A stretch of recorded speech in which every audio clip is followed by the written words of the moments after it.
ahora estaba bárbaro en las Sí, lo elecciones. padecemos. Sí, Si sí. se corta, Sí, tenés sí, que pasarte soportamos la a... dictadura de Fivertel en La Plata. No, en todo el país. En todo el país. Sí, Bueno, Facundo, paso a presentarte sí. formalmente. Facundo Gutiérrez Galeno es abogado, especialista en Derecho del Trabajo, es miembro de la comisión directiva de la Asociación Abogados del Fuero, trabaja en la revista La Defensa con Gustavo Cornaglia, es secretario del Instituto de Derecho del Trabajo de La Plata, pero además de todo, él es el precursor de mediatizar el derecho del trabajo, porque yo lo conocí allá por el año 2012 y él ya tenía un programa rodando muy bueno que hizo historia de radio, en formato radial, que se llamaba Indubio Properario. Él es el co-creador con el doctor Marcelo Tuymans. Así que un poco esto que hacemos acá, Facundo, también te lo debemos y te lo agradecemos a vos por habernos mostrado el camino y por haberme llevado allá por el 2012 a aquel glorioso programa, al que después yo terminé casi como un panelista. Así que, Facundo, te escuchamos Así- atentamente. Tenés tu tema para desarrollar, artículo 223 bis, lo que quieras decir antes también. Bien, le mando un saludo a Marce Tuymans, que fue también el que arrastró a hacer radio, Derecho del Trabajo, sumando un poco lo que yo vengo haciendo, que es radio hace mucho tiempo, así que dos pasiones se mezclaron ahí para hacer Indubio Properario, que prometemos que en algún momento va a volver, eso ya lo hemos dicho, como programa de radio. Así que bueno, gracias Adelante. Nahuel por la invitación. Yo no sé si se corta mucho, Nau, me avisás y hacemos el llamado telefónico, ¿sí? Sí, si no te pasás a datos, lo que vos quieras. Dale, dale, mirá que no estoy muy ducho con el celular, no sé si hago macana, si quiero pasarlo a datos y apago todo. Haces así para abajo, no sé si tenés Nos iPhone, haces así fijamos, para ustedes me abajo. dicen. A Dale, ver, dale. espérame, esperá, Dale. bancame. Pomo, Nau. Dale. No entiendo un pomo, vamos a dejarlo así. Bueno, vamos a hacer Dale, dale, dale. un repaso de la normativa. Sí, decime. No, no, no. Habla tranquilo. Dale, vamos a hacer un repaso de la normativa. La idea es, vamos a hacer un repaso rápido de la normativa. Se dictó mucha normativa. Esto lo hago porque también tenemos que dar una charla para el Instituto de Derecho Laboral de La Plata, Sí. en realidad con el Colegio de Abogados de La Plata, y hacer el repaso de la normativa, por lo menos en lo básico que nos tocó en el estudio jurídico, en los que hacemos, yo voy a decir y aclaro, lo mío está tamizado por el derecho laboral, obviamente, pero en los mayores de los casos yo defiendo parte trabajadora. Entonces, Sí. el repasito que voy a hacer tiene que ver también para después tener un hilo conceptual. Cuando uno dice algo conceptualmente o enmarca el 223 o la fuerza mayor que vimos al comienzo, cómo empezaban a despedir o a suspender los empleadores, bueno, tiene una lógica la normativa que se fue dictando en emergencia. Por eso hacemos este pequeño repaso, ¿sí? Vamos a comenzar con la emergencia pública ocupacional que fue decretada, decreto de necesidad de urgencia 34-2019, que fue el 13 de diciembre del 2019, donde no prohibió, sino que cualquier despido injustificado iba a duplicarse las indemnizaciones. ¿Sí? Que está vigente hasta ahora, apenas en los primeros días de junio, ese decreto, que duplicaba las indemnizaciones. Después, el 23 de diciembre, sale la ley 27.541, donde declara la emergencia pública, lo conocimos a través de que alteró la actualización del haber jubilatorio, entre otros. Emergencia pública económica, financiera, fiscal, administrativa, previsional, tarifaria, energética, sanitaria y social. Y después, ya entrado en este año, con el tema de la pandemia concretamente, aparece el decreto de necesidad de urgencia 260, que es el 12 de marzo, donde amplía la emergencia sanitaria por un año para combatir al COVID. En ese decreto es importante el artículo, por lo menos recordar el artículo 7, porque a empezar a darse los primeros casos de COVID en la Argentina, o la COVID, como dicen a nivel internacional, en la Argentina, el artículo 7 establece casos sospechosos, casos confirmación médica de haber contraído, contactos estrechos, aquellos que vienen de viaje de zonas afectadas, y establecía la obligatoriedad de no solamente denunciar cuando uno tenga alguno de los síntomas, tanto sea al empleador o al Estado Nacional, sino también reportar estos casos sospechosos para ponerlos en cuarentena, ¿sí? Ahí no había aislamiento, sino técnicamente cuarentena de cada una de las personas. Después continúa, y acá empiezan las resoluciones que atañen al derecho laboral, o por lo menos a nosotros que hacemos derecho del trabajo. Resolución 174, que fue dictada un poquito antes del decreto de necesidad de urgencia, que fue del 13, el 260, que fue la resolución del Ministerio de Trabajo 174 del 6 de marzo, y luego la 178 del 10 de marzo, que establece licencias en el ámbito público y privado, y esto es importante, con goce normal de salarios, ¿no? Normales y habituales, para todos los trabajadores que debieran ser colocados en cuarentena por esos casos sospechosos. Y esto es importante porque ya ahí en el artículo 2 de la resolución 178 del Ministerio de Trabajo, estamos hablando del 10 de marzo, todavía no entró el ASPO, es decir, el aislamiento social preventivo obligatorio, en esa resolución del 10 de marzo, concretamente el artículo 2 dice, no afectará la normal percepción de remuneraciones normales y habituales, como así tampoco, y esto es importante, los adicionales que por ley o convenio le correspondiere percibir.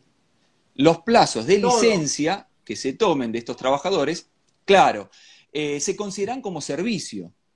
Digo porque nos olvidamos de esto, porque esta fue rápidamente derogada, ¿sí? Pero nos olvidamos que, digo, en la discusión de si los convenios colectivos con sus adicionales de presentismo se aplican o no se aplican, bueno, norma de orden imperativo, ahora vamos a hablar, pero son normas de orden público, obviamente de protección, es decir, unidireccional, vinculada a proteger al trabajador, y unidireccional a que el empleador la cumpla.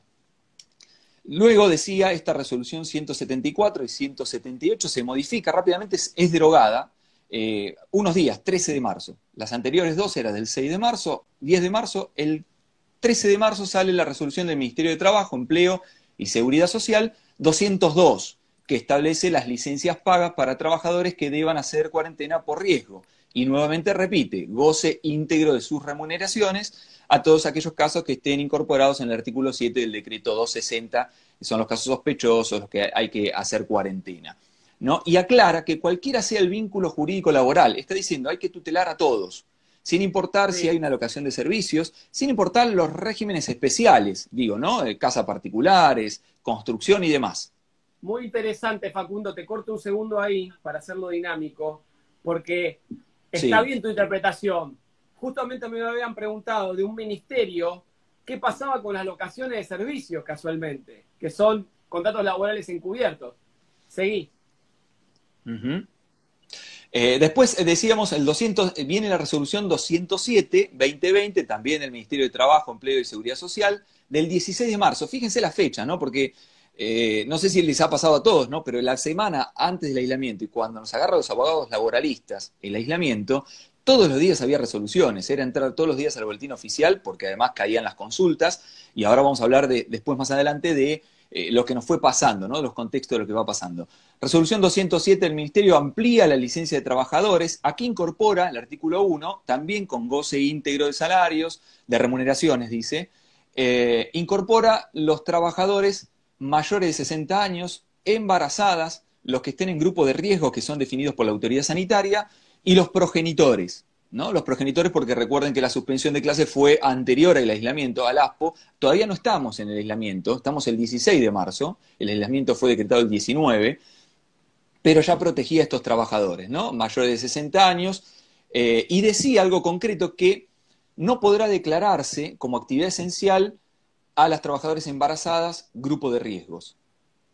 No decía nada con respecto, es decir, el inciso B y el C del artículo 1, que era embarazadas y grupo de riesgo, con lo cual, en principio, hasta aquí, si alguna actividad fuera declarada esencial, los trabajadores mayores de 60 años y los progenitores, estaría discutido si se pudiera o no pudiera. Eso lo vamos a ver después también. Sale la resolución 627 ya del Ministerio de Salud, el 19 de marzo, donde define básicamente el grupo de riesgo, lo que ya estaba establecido también en esta resolución 207, qué son las enfermedades, cuáles son las enfermedades consideradas grupo de riesgo para el virus de la pandemia. Y aparece el decreto de necesidad de urgencia 297, el que establece, que decía el ASPO, el aislamiento social preventivo obligatorio, lo establece hasta el 31 de marzo inclusive, dice artículo 2, deberán abstenerse de concurrir a su lugar de trabajo, quedan exceptuados artículo 6 de este cumplimiento y allí hace, por un lado, lo vamos a ver luego, son normas de orden público, en este caso de dirección, porque es a toda la sociedad en conjunto, no es a un sujeto para tutelar, sino a todos. Todos quedan exceptuados de tareas, todos deben quedarse confinados en sus casas, excepto los que se han considerado actividades esenciales. Hay que hacer una mención, la actividad esencial no es la que vemos siempre en derecho colectivo de la huelga, estamos hablando de una actividad esencial vinculada a los fines de que sea efectivo el aislamiento. La única manera de combatir para el Estado Nacional, para tutelar su bien jurídico, que es el derecho colectivo a la salud, dice, y el derecho subjetivo a la vida y la integridad de las personas, la única manera es un confinamiento social. Esa es la manera de controlar la pandemia. Pero para que pueda ser efectivo, eficaz y tenga acierto esta prevención, obviamente hay actividades que son esenciales, que deben cumplirse, si no, no hay manera de mantener a todos en sus casas. Esa sería la lógica de la normativa. Y el artículo 6 declara las primeras actividades consideradas esenciales a los fines de la pandemia. El artículo 8, que es el que vamos a utilizar nosotros los abogados laboralistas también, ya esto es una norma de orden público de protección, aquí ya no es, tiende a proteger a un sujeto, es unidireccional, dirigido concretamente a tutelar, en este caso al trabajador. Durante la vigencia del aislamiento social preventivo y obligatorio, los trabajadores del sector privado tendrán derecho al goce íntegro de sus ingresos habituales. Esto es importante porque no dice remuneraciones, dice ingresos. Todo ingreso que sea considerado habitual debe mantenerlo en los términos que establecerá la reglamentación del Ministerio de Trabajo.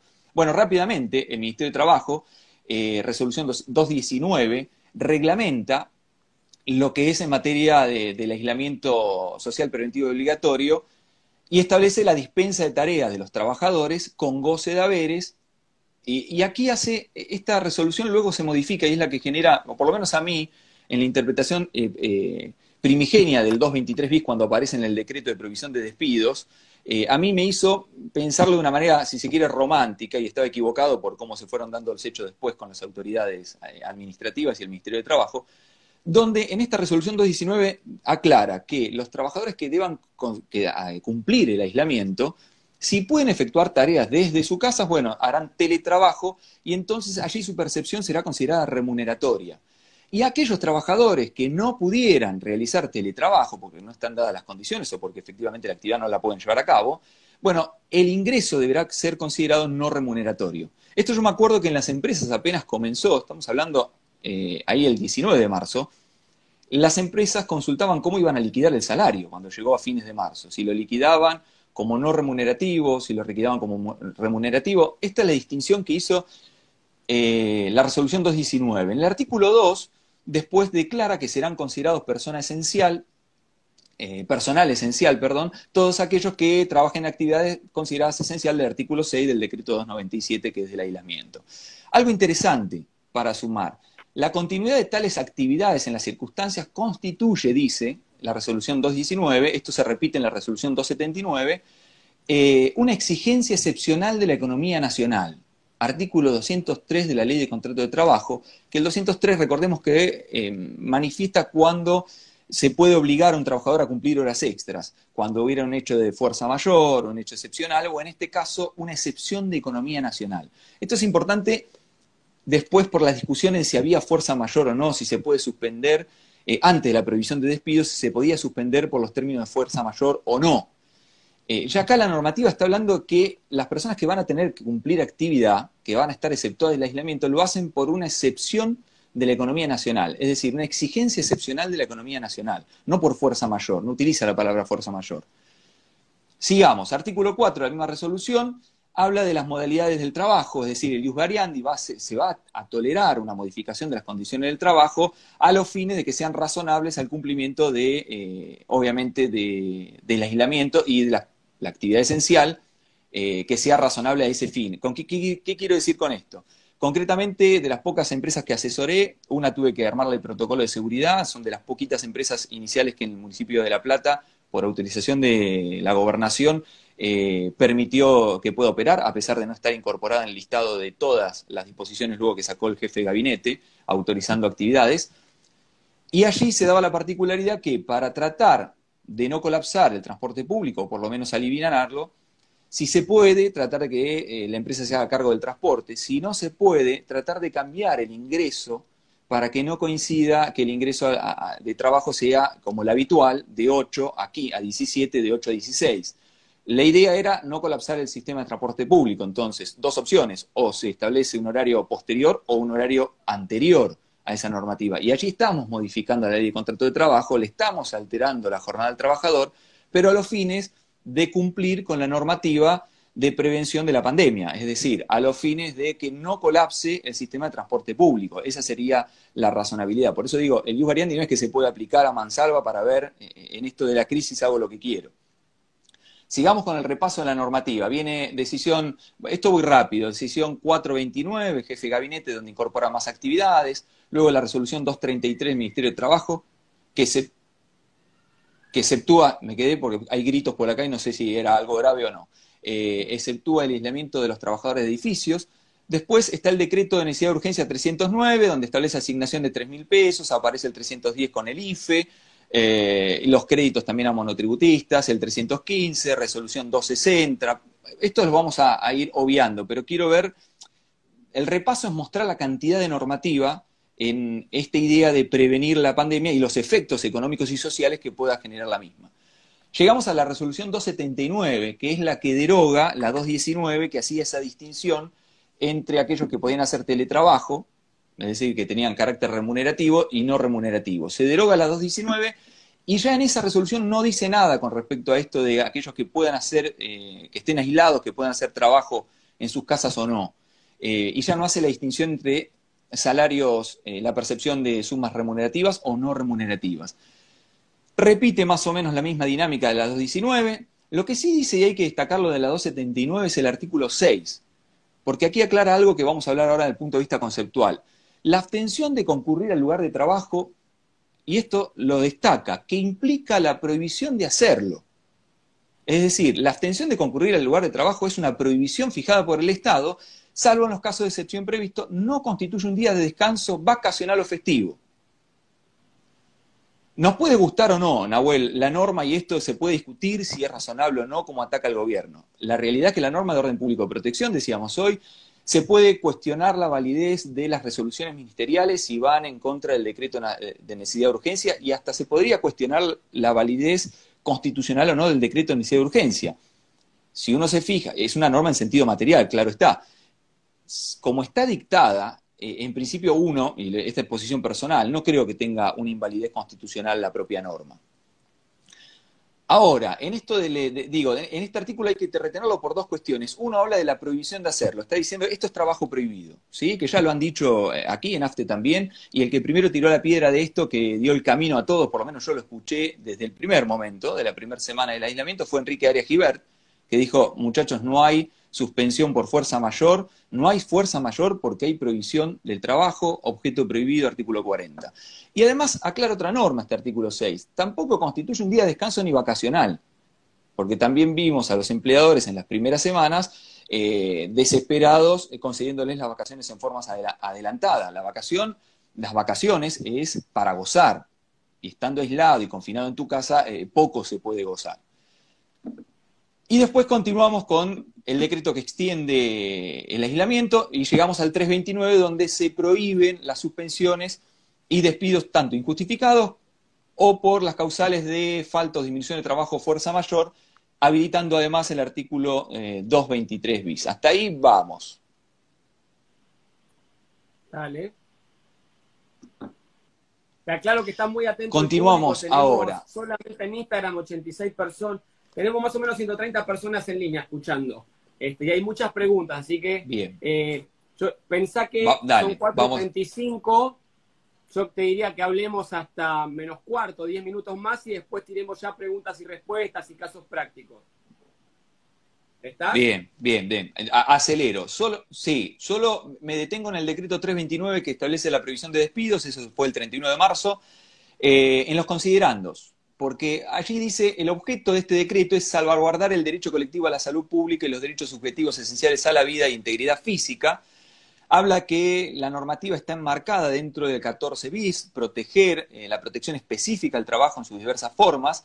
Además, siguiendo la recomendación del OIT y el COVID-19, el documento emitido el 23 de marzo por la Organización Internacional del Trabajo, donde dice que los estados tienen que resguardar el tema del empleo y principalmente el cobro del salario.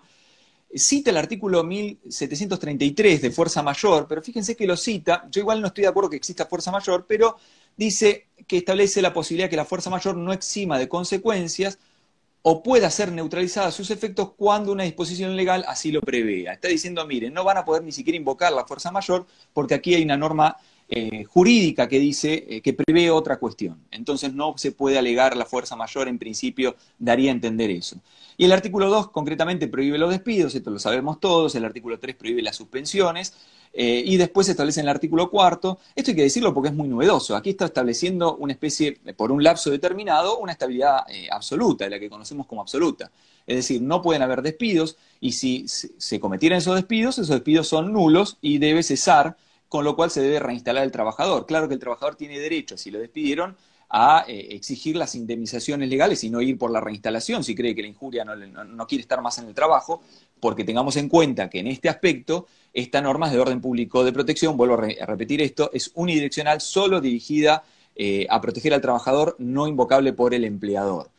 Y continúan los decretos, bueno, vino el decreto de programa de asistencia de emergencia al trabajo, el conocido ATP y producción, modificado por 2 decretos más, siguen habiendo disposiciones administrativas donde van habilitando más actividades consideradas esenciales, el 355 que extiende el aislamiento hasta el 26 de abril, luego, bueno, a ver, adelanto, así no perdemos tiempo, el 408 que vuelve a extenderlo, y fíjense esto, el decreto de necesidad de urgencia 408 del Ministerio del Poder Ejecutivo Nacional, donde extiende el aislamiento hasta el 10 de mayo, incorpora, esto es novedoso y esto cambia quizás algún que otro análisis, en el artículo 7, resguardar ya a los mayores de 60 años y progenitores. Y esto cambia la dinámica de lo que era la resolución 207, porque la 207 era antes del aislamiento.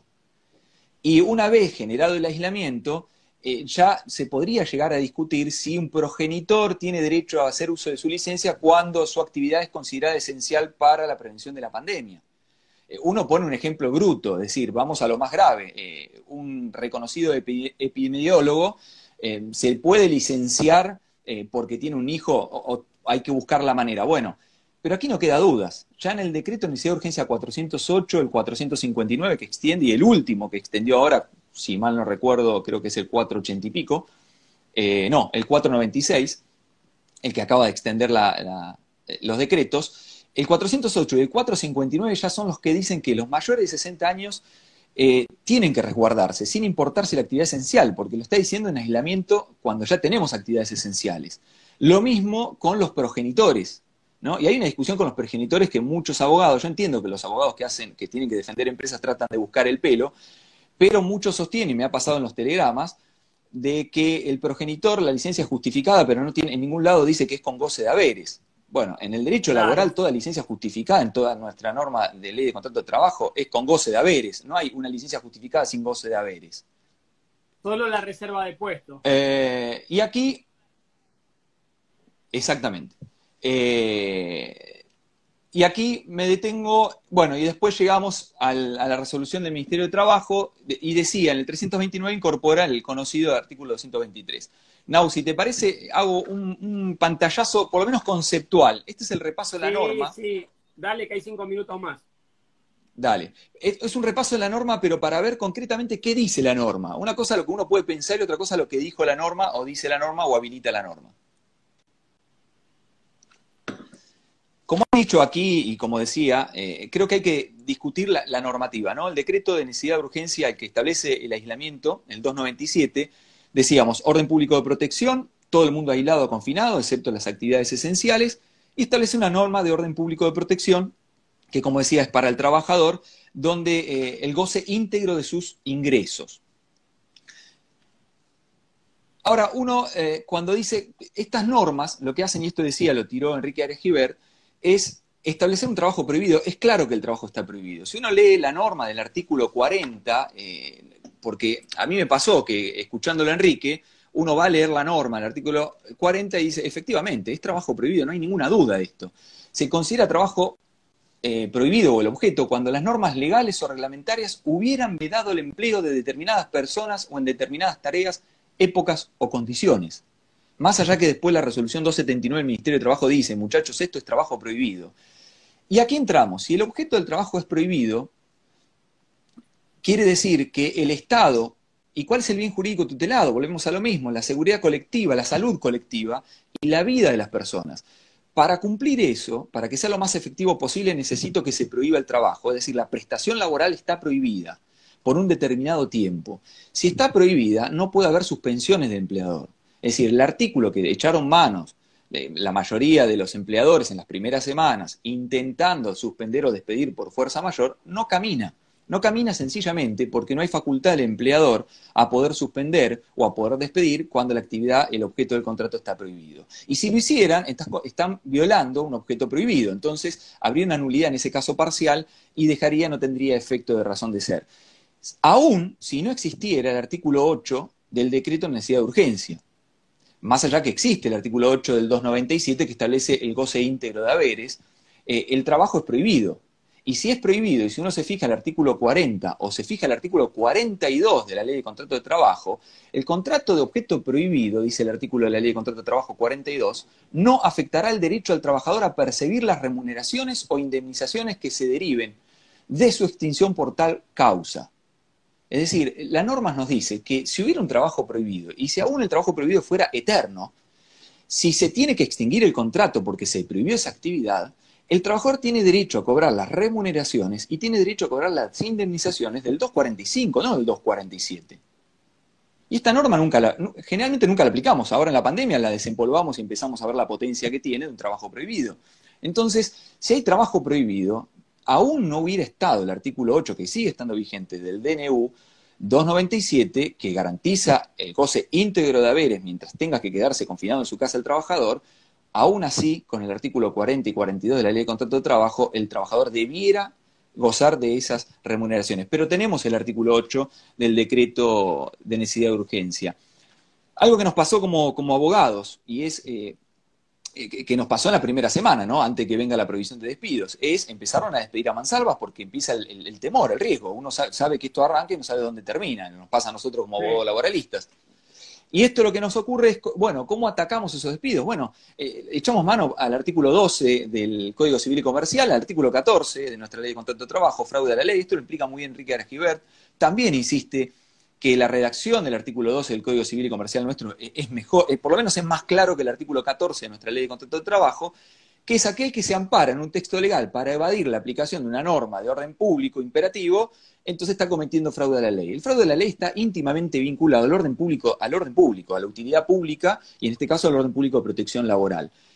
Es decir, si una persona suspendía o despedía porque de esa manera no quiere pagar salarios, no quiere mantener vigente el contrato porque tiene que pagar salario y lo obliga a la norma, entonces está utilizando una figura del contrato de trabajo que en principio está vedada para no cumplir con la norma imperativa establecida en el artículo 8 o en su caso en el 40 y 42 de la Ley de Contrato de Trabajo, y en todo caso eso tiene el efecto de que tiene que cesar ese efecto, es decir, tenemos dos maneras, o vuelve para atrás, entonces sería nulo, y nosotros como abogados laboralistas hemos planteado en varios casos, y no estoy hablando en este caso de las pymes, esto voy a hacer una aclaración después en las preguntas, estoy hablando de grandes empresas que empezaron a echar a mansalva sin importar, y después vino finalmente la prohibición de despidos del 229, perdón, donde ahí no quedaba dudas. Después vamos a hablar de, si se quiere o si surgen de las preguntas que hagan, la posición del Estado. ¿Qué posición ha tenido el Estado en materia social? Porque hay, por lo menos el Poder Ejecutivo Nacional sacó un decreto 329 que es muy bueno, establece la prohibición de despidos injustificados y prohibición de suspensiones por falta de disminución de trabajo o fuerza mayor, pero es verdad que coló el artículo 223 bis. Y es verdad que está aceptando disminuciones de rebaja a la baja, y también es verdad que lo que vimos con Techín, esto lo sacó cuando recuerdan lo que pasó con Techín, ¿no? Lo acusaron de miserable porque echó 1.450 trabajadores, régimen de la construcción, que es otro régimen, pero hay que ir a ver la sentencia ahora, no sé si es local, no, me estoy equivocando, que tiene el Tribunal 2 de La Plata, de los juristas más brillantes que tenemos, jóvenes, de nuestra ciudad, pero también lo digo a nivel nacional, que es Juan Ignacio Orsini, donde declaró la inconstitucionalidad del régimen de la construcción. y donde el régimen de la construcción sí tiene despidos. Lo que no tiene es una indemnización por el despido, pero si yo te despido sin causa, es un despido sin causa. La extinción del contrato existe y es por un despido arbitrario. En todo caso, lo que no tiene es la indemnización, no establece una consecuencia indemnizatoria, y por eso es inconstitucional visto del artículo 14 bis de la Constitución. Pero sí existe el despido, y sí existe el despido arbitrario. Discusión aparte. Por otro lado, pero es verdad que pasó esta miserabilidad de la empresa Techin y después nos enteramos que terminaron homologando un acuerdo donde efectivamente se convalidaron los despidos. Y además, muchas de las empresas del grupo Techin terminaron ingresando en la asistencia, en la ATP, asistencia al trabajo y producción. Con lo cual, este es el doble sentido de la normativa social, que es la conclusión a la cual uno quiere llegar. Como decía, en mi interpretación del 223 fui muy romántico. Yo pensé que el 223, incorporado en el decreto 229, venía a hablar de la desalarización, es decir, de aquellos que no prestaban tareas durante el aislamiento, entonces podían celebrar un acuerdo individual en el cual esa suma podía ser no remuneratoria. Ahora bien, no fue así, y no fue así la intención del gobierno porque se vio posteriormente con los hechos lo que fue ocurriendo. Hay que aclarar algunas cosas con el 223. Primero, ¿dónde está incorporado? Más allá que digan que la técnica legislativa fue mala o buena de la 24.700, ingresó en la desalarización de las remuneraciones. Recuerden, en la discusión entró con el 123 bis, entró con los tickets canastas.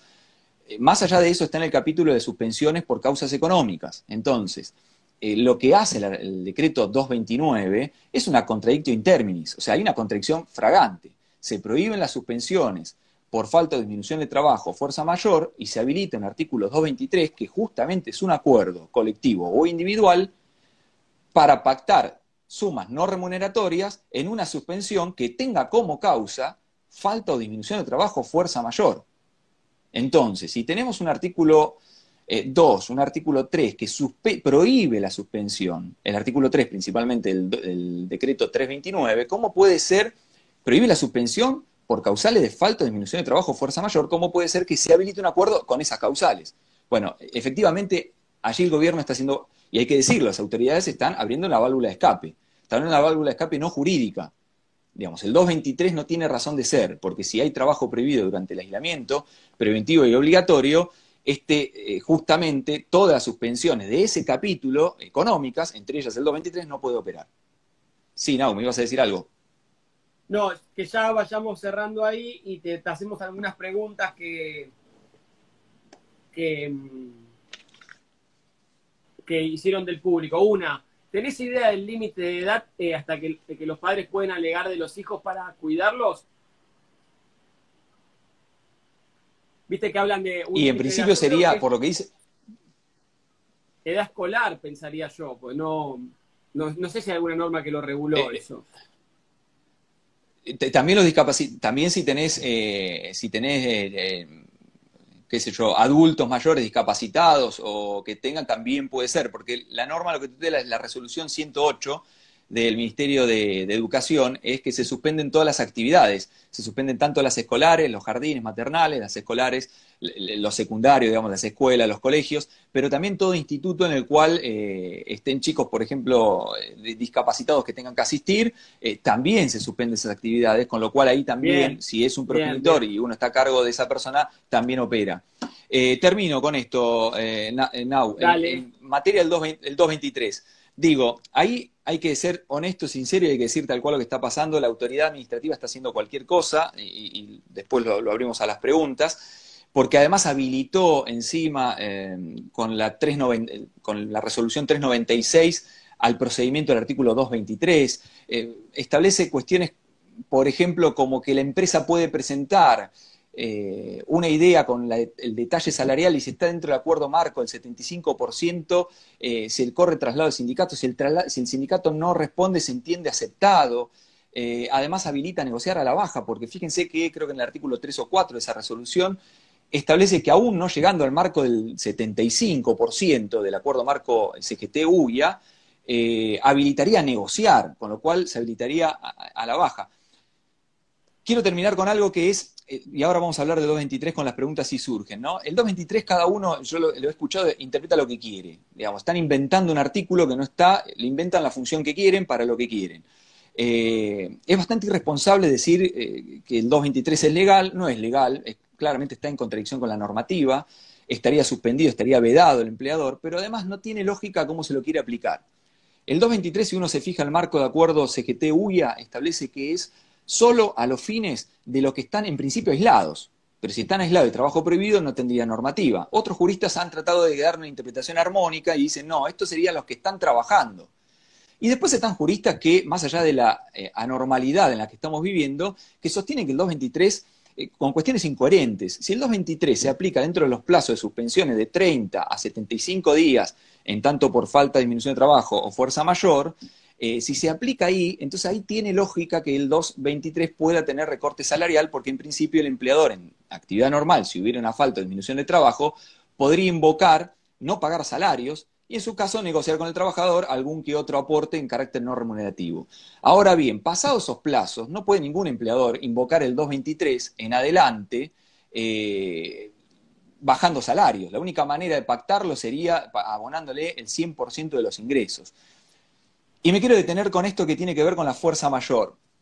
Yo creo que hay acá, y acá sigo a Perugini, hay un artículo muy bueno, el 74, de la fuerza mayor en el contrato de trabajo, porque es el que sostiene de la inexistencia de la fuerza mayor. ¿Del año 74? Sí, sí. Bueno, vamos a aclarar que es de Perugini padre, que fue camarista y ahora está el hijo Alejandro en la sala tercera, pero es el hijo. Adelante. Sí, sí. Bueno, yo lo busqué y agradezco a un colega que tiene una biblioteca que lo encontró, porque en pandemia no había manera, no estaba digitalizado, porque él sostiene la inexistencia de la fuerza mayor, y él analiza que en la negociación de la ley de contrato de trabajo en 74 se arrepiente de no haber podido eliminar la fuerza mayor, y explica la función histórica de la fuerza mayor. Hay una cuestión, durante el aislamiento, mientras dure el ASPO, digamos, no puede invocarse la fuerza mayor porque está prohibido el trabajo. El problema se nos presenta qué pasa en la pospandemia, porque la crisis económica ya es grave, va a ser gravísima, esto va a arrastrar a todo el mundo un desastre. ¿Y qué hacemos los abogados laboralistas para tutelar el derecho del laburante? Bueno, Perugini hacía, en el artículo 74, hacía un raconto histórico, la razón de ser de la fuerza mayor, y uno lo remonta, esto surge en el derecho comercial, traído del derecho romano, de la época del emperador Tiberio, siglo I después de Cristo, donde se empezó a aplicar. Había una responsabilidad objetiva para navíos y para aquellos que tenían bodegones, hoteleros, almaceneros o depositantes de objetos. Tenía una responsabilidad objetiva, es decir, quien tenía que trasladar un objeto por el mar se hacía responsable de lo que sucediera, la responsabilidad objetiva, y casi no había manera. Pase lo que pase, vos tenías que pagar si tuvieras un naufragio o te agarraban piratas. Lo que empieza a hacer con los pretores es establecer una excepcionalidad de esa responsabilidad severa objetiva que había. Y ese es el trasfondo histórico. ¿Y cuál es la excepcionalidad? Había dos finalidades. Una mediata. La mediata era poder que el comercio se extendiera, darle garantía al comercio, pero la inmediata era privilegiar un estado de necesidad. Es decir, si había un naufragio y yo tenía que deshacerme la mercadería para poder aguantar y no naufragar y no morirme, entonces se decía, y bueno, entre la vida, entre el juego de la vida, la mercadería, conservar la mercadería o tu vida, y hay un estado de necesidad, entonces allí hay un eximente para cumplir tus obligaciones contractuales y tu responsabilidad objetiva. Esto fue adoptado en el Código de Comercio y fue llevado al Código Civil, pero con esta idea de estado de necesidad, es decir, vos tenés que cumplir tu contrato, pero en algún momento, cuando hay dos normas o dos valores que chocan, bueno, si el estado de necesidad dice que es justificado, que en este caso no cumplas, siendo deudor, no cumplas con tu contrato, entonces vamos a privilegiarlo. ¿Y qué se privilegiaba detrás? El estado de necesidad. Y eso lo dice Resónico y lo cita Perugini en su artículo. Y lo que dice Perugini es que es algo interesante, y lo sostiene Juan Ignacio Orsini también desde La Plata, que es, hay que crear una teoría, lo decía en el 73, una teoría autónoma del derecho de las obligaciones laborales, orgánica y sistemática, y no recurrir tanto al Código Civil o recurrir en forma análoga, pero tratar de interpretarlo en clave laboral, en obligaciones laborales. ¿A qué voy con esto? No se puede traer una figura del derecho civil, donde el derecho civil, cuando intenta tutelar a alguien, si intenta tutelar a alguien, o necesita sacar una norma de orden público, trata de tutelar al deudor. En la situación más débil en la relación siempre está mirado el deudor. En el derecho penal pasa lo mismo. Por ejemplo, el hecho no es punible si fue arrastrado por una cuestión de fuerza mayor, una fuerza inminente. Es decir, el derecho penal tiende a tutelar a la sociedad, pero también en el poder normativo y principalmente de castigar que tiene el Estado, trata de tutelar que no que digamos, que cometió el delito no sea víctima de un poder del Estado, sobre todo cuando juega con la vida de las personas. En el derecho laboral, si trasladamos la fuerza mayor, estamos trasladando, digamos, un instituto que puede ser para salvar a un deudor. Y en el derecho laboral, el deudor es el patrón, es el fuerte de la relación. Esto decía Perugini y es interesante. Entonces hay que analizarlo y tamizarlo como cómo juegan la teoría. Hay que crear una teoría general de obligaciones laborales.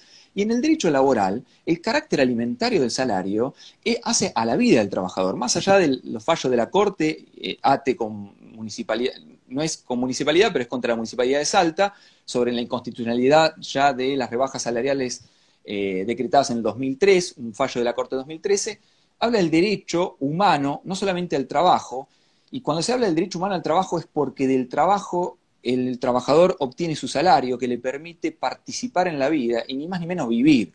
Entonces, no podemos trasladar una figura de la fuerza mayor del derecho civil puesta al contrato de trabajo, desnaturalizando que en el contrato de trabajo el débil es el acreedor, no el deudor. De esta manera, Perugini decía de forma muy polémica, la fuerza mayor en el contrato de trabajo debe dejar de existir. Sí, Nau. Te digo que en 3 minutos se va a cortar. Lo que le decimos a la audiencia, en todo caso, porque viene bien esto, es que se corta y en 1 minuto levanto de vuelta, porque como viene bien el tema, está interesante, no da a cortarlo en 1 hora, seguimos 10, 15 minutos más, pero acá Instagram lo corta el vivo en un toque, entonces ahí hay 2 minutos hasta que restablezco la comunicación, para avisar eso nomás. Seguí. Bien. Bueno, y lo que decía en materia de fuerza mayor es interesante porque cuando uno mira el artículo de la fuerza mayor, sea en suspensiones, pero principalmente el despido, es lo que no encaja, pareciera no encajar en el derecho laboral, que lo decía Perugini ya en el 73, que no pudieron hacer todo el esfuerzo para borrar la ley de contrato de trabajo, y es por lo cual la jurisprudencia, los despidos por el 247 casi no operan, porque le exigen tanto al empleador, le exigen que tiene que mostrar absolutamente todas las medidas que tomó para evitar el hecho de fuerza mayor, y hablan de la inevitabilidad, pero también algo que se olvida, que es la duración. Para que uno pueda echar mano a esa figura tiene que ser duradera, tiene que durar mucho tiempo, y casi la imposibilidad de continuar. Esa sería la noción de la fuerza mayor. En el contrato de trabajo está en el contrato de trabajo, pero la realidad es que pretorianamente casi no se aplican los despidos por fuerza mayor, o al empleador le cuesta mucho probar esta circunstancia. Amén, obviamente, el procedimiento administrativo de crisis que está vigente, que tengo que decir, ahora vamos a ver, con las preguntas vamos a aclarar esto. La provincia se está manejando diferente al Estado Nacional. El Estado Nacional está habilitando el 223 a mansalva, habilita el ciclo hasta que los trabajadores, hasta que el abogado pueda dar declaración jurada de la voluntad del trabajador, cosa que no nos permiten nunca, pero para esto lo permiten. Pero lo que quiero decir es, hay que analizar el contrato de trabajo, hay que partir del contrato de trabajo. Ahora, si querés, cuando se corte lo continuamos con las preguntas. Dale. Cortemos acá que es porque faltan 10 segundos, Facu, así que hago el corte ahora. Dale. Y volvemos. Hay una pregunta de Diego, que si es constitucional que un DNU puede modificar una ley. Y la dejamos para después del corte. Dale. Bueno, ahí está cortando. Sí. Diego Calvo Suárez dijo... No le contesto. Compañero querido nuestro de la comisión directiva de la asociación, dice, ¿es constitucional prohibir el trabajo por un DNU dejando de lado una ley nacional? Y luego pone, cuando yo le pregunto ¿a qué ley te referís? Pone, me refiero a que por DNU se prohíbe trabajar y prohíbe el artículo 247, por ejemplo. ¿Eso es constitucional? Bueno, hacerle la repregunta en todo caso. Sí, a ver, yo digo mi parecer, obviamente. ¿Quién soy yo para decir mi parecer? Bueno, lo que me parece a mí. Somos operadores del derecho, nada más.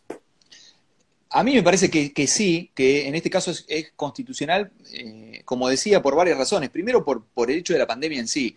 Y cuando digo que hay que ver la finalidad de la norma, digo, el artículo 8 del 297 del decreto, cuando establece la obligatoriedad de pagar salarios, la naturaleza de prestaciones de seguridad social.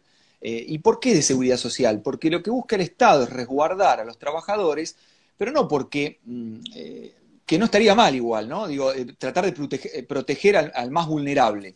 Pero lo hace también con la finalidad de que efectivamente la cuarentena tenga éxito. Es decir, si la cuarentena no tiene éxito, si yo al trabajador lo mando a su casa y no le garantizo el pago del salario, el trabajador va a tener que recurrir, porque, a ver, un trabajador, y se habían publicado las notas, más del 50% de trabajadores no llegan a 30.000 pesos por mes, en blanco, los registrados, no llegan a 30.000 pesos por mes. Entonces, es un salario claramente alimentario.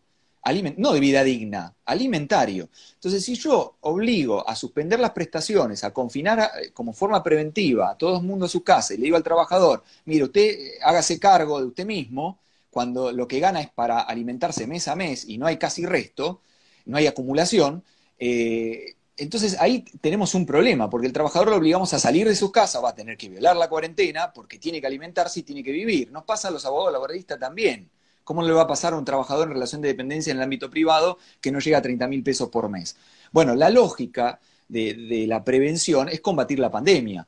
Entonces, desde ese punto de vista me parece que es razonable, obviamente es un decreto de necesidad de urgencia, pero también es razonable que el Congreso Nacional en los primeros 15, el primer mes, segundo mes, no puede juntarse justamente porque pone en riesgo la seguridad, la salud de todos en un espacio tan grande, juntar a tantos legisladores para tratar de expedir, saber qué normas sacan. Además, hay una cuestión de emergencia, una rapidez a la orden de generar una normativa que tenga un impacto real sanitario. Desde ese punto de vista, para mí está fundamentado el decreto de necesidad de urgencia. Claro que tendrá que ser el Congreso quien le dé validez o no, al fin y al cabo con la Comisión Bicameral de seguimiento del decreto de necesidad de urgencia, y será el Congreso el que valide o no estas normas. Pero en principio me parece razonable. Entonces hay razonabilidad, la norma tiene un sentido material que opera, y además de protección al trabajador. Y acá vuelvo a lo mismo. Tenemos normas de orden público de dirección, es decir, el confinamiento, pero esas son para todos, ¿no? Y cada uno puede invocar esa norma y puede operar, un juez puede invocarla de oficio, a pedido de parte, lo que fuera. Pero tenemos norma de orden público de protección, y la norma de orden público de protección es diferente a la norma pública de dirección.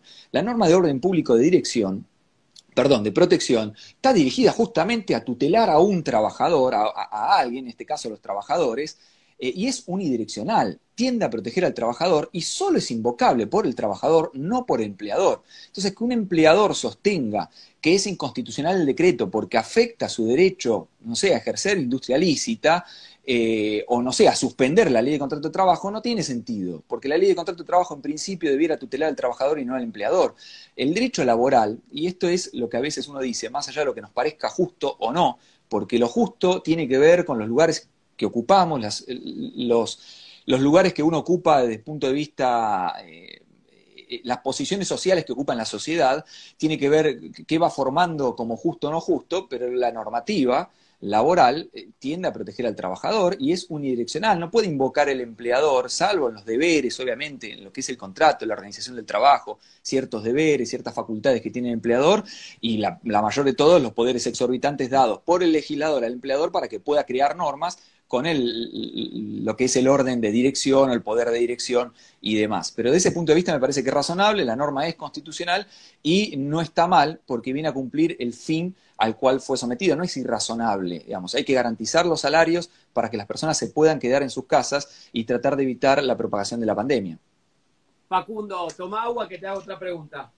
Diga.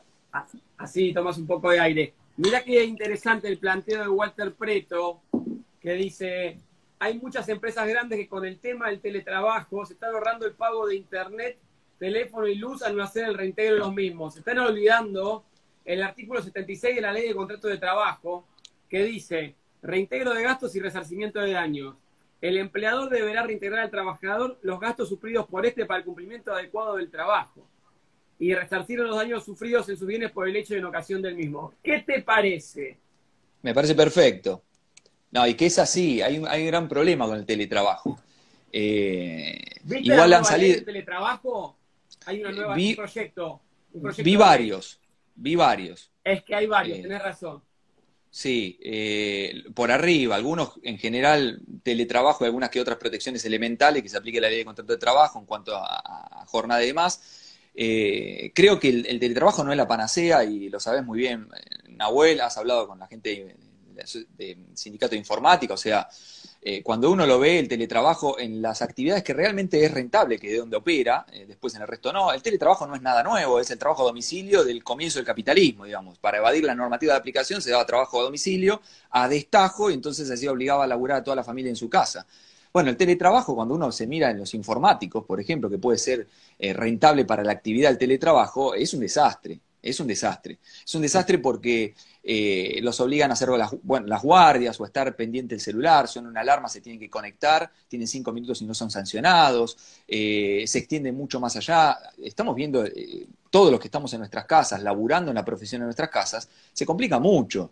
Se complica mucho la atención, más allá del punto de vista económico, se complica el deslindar la vida individual del trabajo. Como uno tiene que estar atendiendo, interactuando socialmente con la propia familia y demás, entonces el trabajo se extiende muchas más horas, me pasa a mí. Uno se sienta temprano a las 8 de la mañana en lo que sería el estudio, que es esta habitación, y de acá se levanta, come, y después se levanta a las 8 y cuando se van a bañar uno entra de vuelta y sigue laburando, y bueno, entonces no sería la panacea para rescatar, pero comparto lo que dice Walter. Obviamente hay que regular y habrá que ver, hay que tener cuidado, porque también se sostiene mucho el tema del teletrabajo, hay que tener cuidado que toda crisis es una gran oportunidad para distintos sectores y para muchos a la orden del día la flexibilización, ¿no? Esta crisis, teoría del riesgo compartido, que en el derecho social, el derecho laboral no se aplica y no debiera aplicarse, sin embargo, están echando mano a estas ideas.